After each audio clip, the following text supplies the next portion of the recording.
नमस्कार, जोहार। मैं उमेश कुमार झा और आप देख रहे हैं झारखंड लाइव और मैं आपके लिए फिर झारखंड की कुछ बड़ी नई खबरों को लेकर आया हूं। तो बने रहिए इस वीडियो के अंत तक मेरे साथ और देखिए पूरी रिपोर्ट। सबसे पहले फटाफट अंदाज में झारखंड की 10 बड़ी खबरों की हेडलाइंस।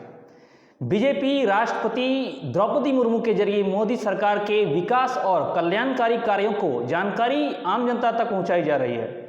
भाजपा के केंद्र नेतृत्व के प्लान के तहत प्रत्येक मतदान बूथ पर राष्ट्रपति के अभिभाषण की कॉपी पढ़ी जा रही है और उसको लेकर कॉन्फ्रेंस मीटिंग भी आयोजित की जा रही है।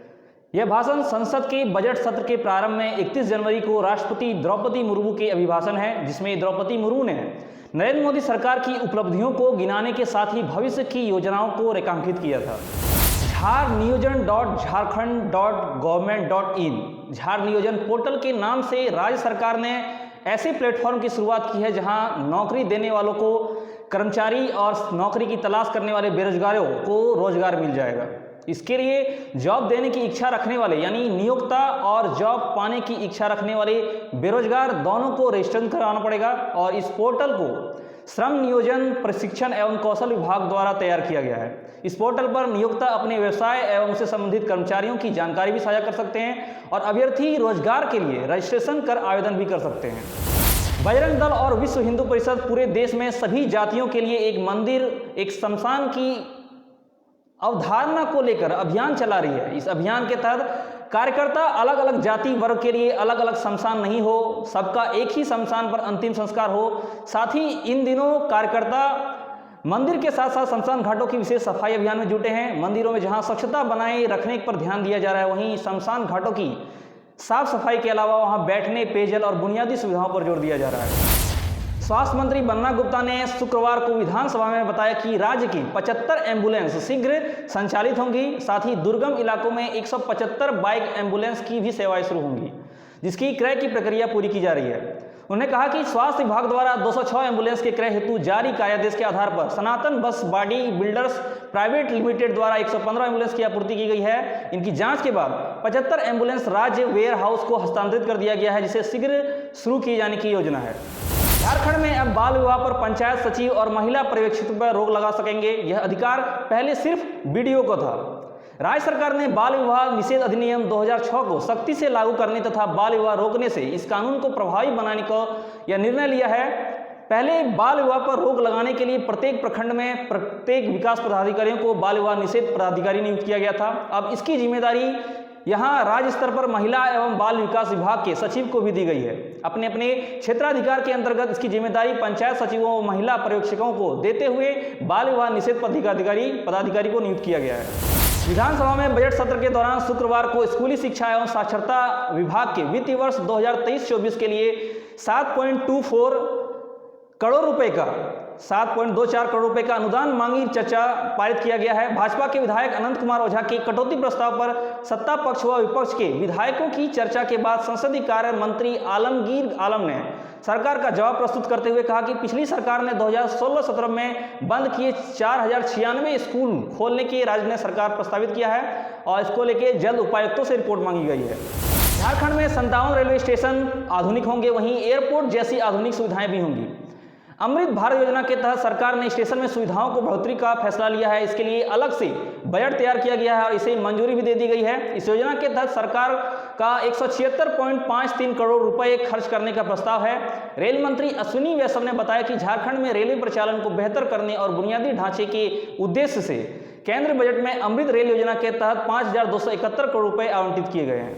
झारखंड के हजारीबाग जिले में पिछले 14 मार्च को मंगला जुलूस के दौरान हुए उपद्रव के मामले में जिला प्रशासन ने 9 लोगों के खिलाफ नामजद और 200 अज्ञात लोगों पर एफआईआर दर्ज कराई है। लोगों ने यह जुलूस सरकार के उस आदेश के खिलाफ निकाला था जिसमें रामनवमी के अवसर पर रिकॉर्डेड संगीत बजाने पर लाठी सहित पारंपरिक हथियार ले जाने पर रोक लगाई गई थी। लोगों का आरोप है कि सरकार जानबूझकर हिंदू त्योहारों में इस तरह की बाधा डालती है। रांची के डोरंडा, लालपुर, हिनू, धुरवा और बरियातू में इन दिनों सबसे ज्यादा कुत्ते काटने के सामने आ रहे हैं। इस मामले में सदर अस्पताल में चल रहे डॉग बाइट सेंटर के आंकड़े के अनुसार वो बताते हैं कि जहां से आने वाले मरीजों की संख्या कुल मरीज संख्याओं में लगभग 60% है और ऐसा इसलिए हो रहा है क्योंकि लावारिस कुत्तों और जानवरों पर नियंत्रण करने वाला कोई नहीं है। हालांकि रांची नगर निगम इस बात का दावा करता है कि स्ट्रीट डॉग्स पर नसबंदी की जा रही है। झारखंड के कई शहरों में मौसम विभाग ने अलर्ट जारी है। मौसम विभाग ने 18 से 21 मार्च तक के लिए येलो अलर्ट जारी किया है। झारखंड के कई इलाकों में ओलावृष्टि, वज्रपात के साथ साथ तेज हवा और बारिश होने का अनुमान लगाया गया है। मौसम विभाग ने अलर्ट जारी करते हुए कहा है कि अब हवा की रफ्तार और तेज हो सकती है। पहले यहाँ 30 से 40 किलोमीटर की थी, अब यह रफ्तार 40 से 50 किलोमीटर की हो सकती है और बारिश और बदलते मौसम के भी आसार के कारण तापमान में भी कमी हो सकती है। अब कुछ बड़ी खबरें विस्तार से। पहली खबर झारखंड के केंद्र सरकार द्वारा दी गई सौगात को है। जी हाँ, केंद्र सरकार ने राज्य के लिए 6 रेलवे ओवरब्रिज स्वीकृत किए हैं। इस पर 341.63 करोड़ रुपए की लागत आएगी। केंद्र सड़क परिवहन एवं राजमार्ग मंत्रालय ने इस संबंध में पथ निर्माण विभाग को स्वीकृति की सूचना भेजी है। सभी रेलवे ओवरब्रिज सेतु बंधन योजना के तहत बनाए जाएंगे। मंत्रालय ने कहा कि इन योजना को रिवाइज एस्टीमेट को मंजूरी नहीं मिलेगी। इसकी प्रशासनिक स्वीकृति में भी कोई बदलाव नहीं होगा। इसके लिए रेल मंत्रालय राज्य सरकार के बीच MOU होगा और राज्य सरकार इसके प्रबंधन के लिए मुख्य एजेंसी होगी। MOU यानी मेमोरेंडम ऑफ अंडरस्टैंडिंग, जो 2 या 2 से अधिक पक्षों के बीच हुए समझौते का एक समझौता ज्ञापन होता है। अब मैं आपको बताता हूं कहां कहां ये रेलवे ओवरब्रिज बनेगी और इसकी क्या लागत आएगी। इस प्रोजेक्ट के तहत डाल्टनगंज में डाल्टन राजौहरा के बीच रेलवे ओवरब्रिज 83.54 करोड़ रुपए की होगी, जिसमें केंद्र सरकार 78.72 करोड़ रुपए देगी। रामगढ़ में गोला और चारू रोड के बीच रेलवे ओवरब्रिज 34.95 करोड़ रुपए की होगी, जिसमें केंद्र सरकार 30.29 करोड़ रुपए देगी। वहीं देवघर में संताली गांव में रेलवे ओवरब्रिज कुल 93.64 करोड़ की लागत से बनेगी, जिसमें सरकार 65.43 करोड़ रुपए देगी। वहीं जसीडीह और बैजनाथ धाम सेक्शन पर रेलवे ओवरब्रिज 81.96 करोड़ रुपए की होगी, जिसमें केंद्र सरकार 89.44 करोड़ रुपए देगी। जामताड़ा में जामताड़ा करमाटार लहरजोड़ी में 2 रेलवे ओवरब्रिज 78.73 करोड़ रुपए और 51.46 करोड़ रुपए की होगी, जिसमें केंद्र सरकार का 40.98 करोड़ और 46.77 करोड़ रुपए की योगदान होगा। आपको बता दूं, पथ निर्माण विभाग और केंद्र सरकार के बीच बेहतर समन्वय के कारण राज्य की सड़क योजनाओं को गति मिलेगी। केंद्र द्वारा पिछले 3 दिनों में राज्य की 1080 करोड़ रुपए की रोड प्रोजेक्ट को मंजूरी मिली है। इसमें रेलवे ओवरब्रिज के अलावा चाईबासा में 4 लेन बाईपास, जामताड़ा में बाईपास के अलावा धनबाद में रूपनारायणपुर से पोखरिया तक सड़क और पाकुड़ जिले में धर्मपुर से पाकुड़ तक सड़क निर्माण की योजनाएं शामिल है। अगली खबर देवघर से है। देवघर में लखराज जमीन के हस्तांतरण और नियोजन नहीं होने के विरोध में लखराज जमीन की हस्तांतरण और नियोजन होने की मांग को लेकर पंडा धर्मश्री सभा के महामंत्री कार्तिक नाथ ठाकुर और उनके नेतृत्व में कई गणमान्य लोग देवघर के वीर कुंवर सिंह चौक पर यानी VIP चौक पर पिछले 4 दिन से आमरण अनशन पर बैठे हुए हैं, पर अभी तक जिला प्रशासन के द्वारा इनके साथ कोई वार्ता नहीं हुई है। अपनी मंशा बताते हुए महामंत्री कार्तिकनाथ ठाकुर ने कहा कि मंदिर और आसपास की जमीन लखराज प्रवृत्ति की है और इसका निबंधन नहीं कराया जा रहा है, जबकि इसके पहले लखराज जमीन की रजिस्ट्री और हस्तांतरण हुआ करता था। यहाँ के अधिकारियों की मनमानी से इस जमीन की रजिस्ट्री बंद कर दी गई है। विधानसभा चुनाव के समय मुख्यमंत्री हेमंत सोरेन ने पुरोहितों को आश्वासन दिया था कि चुनाव जीतने के बाद लखराज जमीन की रजिस्ट्री शुरू कर दी जाएगी, लेकिन अब तक सरकार ने इस पर कोई निर्णय नहीं लिया है। उनके साथ अनशन में बैठे पूर्व देवघर जिला परिषद उपाध्यक्ष संतोष पासवान कहते हैं कि यह मांग जायज है और कई बार मांग को सिर्फ आश्वासन देकर टाला गया है और अभी तक इनकी मांग की पूर्ति नहीं की गई है, इसलिए वह यहां बैठे हैं और अपनी मांग के लिए डटे हैं और इस बार जब तक मांग पूरी नहीं होगी वो यहां से नहीं उठेंगे। अगली खबर देवघर के ही मोहनपुर थाना क्षेत्र चोपा मोड़ के समीप जैप 5 में 40 जवान गुरुवार को खाना खाने के बीमार होने की वजह से है, जिसके बाद सभी जवानों को इलाज के लिए सदर अस्पताल लाया गया है। प्राथमिक उपचार के दौरान 24 जवानों को तत्काल छुट्टी दे दी गई, जबकि 16 जवानों को अस्पताल के PICU वार्ड में भर्ती कर इलाज किया जा रहा है, जिसकी हालत अभी फिलहाल सामान्य है। अस्पताल में भर्ती होने वाले जवानों में अशोक कुमार, सुपर्णा दत्ता, अवधेश कुमार, सुधीर अमानी, जगन्नाथ महतो, तारापद महतो, वीरेंद्र कुमार महतो, धनेश्वर महतो, विनोदानंद महतो, अमित भयंगरा, कौशल कुमार, भीम सिंह मुंडा, मीरालाल यादव, रामचंद्र मुर्मू, चंदन कुमार व छोटे लाल महतो शामिल है, जिनमें से कुछ जवानों में बुखार होने की शिकायत पर अस्पताल प्रबंधन के संबंधित जवान को सैंपल कलेक्ट कर जांच के लिए भेज दिया गया है। सैंपल इसलिए लिया गया है ताकि पता चल सके कि यह जो हुआ है यह फूड पॉइजनिंग के शिकार है या गर्मी की वजह से तबीयत बिगड़ी है। दरअसल मामला यह है कि गुरुवार रात सभी जवान मेस में बने खाना, रोटी, आलू व बीन्स की सब्जी, सेवई खाया करने के बाद अपने बैरक में चले गए। फिर रात 12 बजे के बाद उन्हें उल्टी की शिकायत होने लगी, कुछ को बुखार और सिर दर्द की भी शिकायत होने लगा। शुक्रवार सुबह इनकी जानकारी जेब के अधिकारी को पता चली। इसके बाद सभी के इलाज के लिए सदर अस्पताल में लाया गया। अगली खबर वीरेंद्र राम व 2.5 करोड़ कैश मामले को लेकर है। झारखंड उच्च न्यायालय ने ग्रामीण कार्य विभाग सरायकेला खरसवां के तत्कालीन जूनियर इंजीनियर के जमशेदपुर स्थित आवास से मिले करीब 2.5 करोड़ कैश मामले की सुनवाई करते हुए कोर्ट ने ईडी को ग्रामीण कार्य विभाग के निलंबित चीफ इंजीनियर वीरेंद्र राम मामले में स्टेट रिपोर्ट में दाखिल करने का निर्देश दिया है। हाईकोर्ट ने आदेश के बाद ईडी के वीरेंद्र राम मामले में स्टेट्स रिपोर्ट तैयार करनी शुरू कर दी है। इस मामले में ईडी ने उल्लेख करते हुए कहा कि वीरेंद्र राम टेंडर के कमीशन में किन किन लोगों तक यह राशि पहुंचाए, टेंडर कमीशन के खेल में किन किन ब्यूरोक्रेट्स व राजनेताओं की सहभागिता थी। ईडी ने अब तक की जांच में यह बात सामने आई है कि वीरेंद्र राम ने 17 ब्यूरोक्रेट्स और राजनेताओं तक कमीशन की राशि पहुंचाई है। अब ईडी इस रिपोर्ट के बाद वीरेंद्र राम से जुड़े राजनेताओं और ब्यूरोक्रेट्स की परेशानियां बढ़ सकती है, क्योंकि ईडी इस रिपोर्ट के बाद संभावना है कि वीरेंद्र राम मामले की जांच सीबीआई को भी दी जा सकती है। ईडी के वीरेंद्र राम के ठिकानों पर छापेमारी में यह बात सामने आई थी कि उसने 125 करोड़ रुपए से अधिक की अवैध संपत्ति बनाई है। ईडी ने जब वीरेंद्र राम की रिमांड पर लेकर पूछताछ की तो यह भी बात सामने आई कि उसने टेंडर मैनेज करने के लिए ली गई कमीशन राशि ऊपर तक नेताओं और ब्यूरोक्रेट्स को पहुंचाया है। ईडी ने पीएमएलए कोर्ट में उल्लेख किया था कि वीरेंद्र राम ने टेंडर अवार्ड करने से पहले 0.3% कमीशन लिया, उसके बाद राशि ऊपर तक पहुंचाई गई। इसमें कई ने उसके सहयोग किया। ऐसे में अगर यह केस सीबीआई के हाथ आती है तो कई नामचीन लोगों के यहां भूचाल आ जाएगा।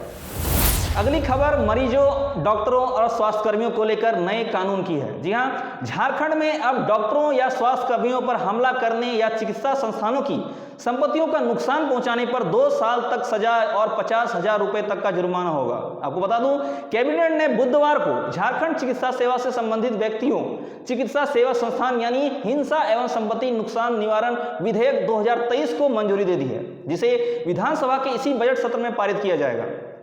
फिर कानून बनाने के बाद डॉक्टरों व स्वास्थ्य कर्मियों के खिलाफ हिंसक कार्रवाई करने पर, संपत्ति को नुकसान पहुंचाने पर सख्त कार्रवाई होगी।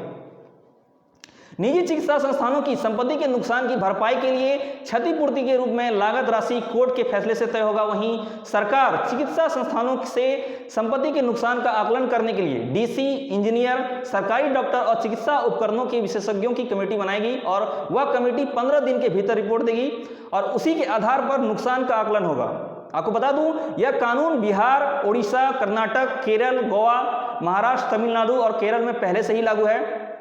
झारखंड के डॉक्टर और स्वास्थ्यकर्मी लंबे समय से मेडिकल प्रोटेक्शन एक्ट लागू करने की मांग करते आ रहे हैं, जिसको ध्यान में रखते हुए बुधवार को कैबिनेट ने कुल 40 प्रस्तावों को मंजूरी दी है। अब मैं आपको वो कुछ नए महत्वपूर्ण नियम बता देता हूं जिसको सभी को जानना बहुत जरूरी है। वो नियम ये है कि अब डॉक्टरों और अस्पतालों को दुर्घटनाग्रस्त मरीजों का प्राथमिक उपचार हर हाल में करना होगा। बिल का भुगतान न होने पर भी शव अंतिम संस्कार के लिए शव परिजनों को सौंपना होगा। बिल के बचे पैसे के लिए अस्पताल नियम सम्मत कार्रवाई करेगी। डॉक्टरों द्वारा दुर्व्यवहार करने या गलत इलाज की शिकायत के मामले में डीसी, एसडीओ या इससे ऊपर रैंक के अधिकारी जांच करेंगे और यह जांच 15 दिन के भीतर करानी होगी। डॉक्टरों और अस्पतालों को आउटडोर या इंडोर पेशेंट को दी जाने वाली चिकित्सा संबंधी महत्वपूर्ण जानकारी लिखित में देनी होगी और अस्पतालों को अपने यहाँ उपलब्ध चिकित्सा सुविधा पर आने वाले खर्च की भी स्पष्ट जानकारी लोगों को देनी होगी। ये सब प्रावधानों का यानी ये सब नियम कानून व्यवस्था का पालन नहीं करने पर डॉक्टरों और अस्पतालों का निबंधन रद्द कर दिया जाएगा।